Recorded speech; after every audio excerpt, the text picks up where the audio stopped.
નમસ્કાર, star India TV ન્યૂઝમાં આપનું હાર્દિક સ્વાગત છે। આપ જોઈ રહ્યા છો સ્ટાર ઇન્ડિયા ટીવી ન્યૂઝ, સત્યની વાતે સત્યની સાથે।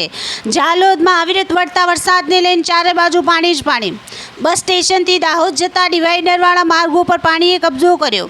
બસ સ્ટેશન વિસ્તારમાં પાણી ભરાતા માર્ગો પરથી પસાર થતા નાના વાહન ચાલકો પરેશાન। અડધી બાઇક ડૂબી જાય તેટલું પાણી। નગરનું રામસાગર તળાવ બે કિનારે, ઝાલોદ તાલુકાનો માછન ડેમ બે કાંઠે। ડેમ છલકાતા આજુબાજુના વિસ્તારના લોકો મોટા પ્રમાણમાં જોવા ઉમટ્યા। માછન ડેમમાં 118.44% પાણીની આવક થઈ। ભારે વરસાદના કારણે હાલ ડેમમાં છલોછલ પાણીની આવક। હજુ પણ પાણી વધવાની શક્યતાને લઈને નીચાણવાળા વિસ્તારોમાં તંત્ર દ્વારા એલર્ટ આપવામાં આવ્યો। હાલ ડેમમાં કુલ 118.44% પાણીની આવક થતાં ડેમ ઓવરફ્લો।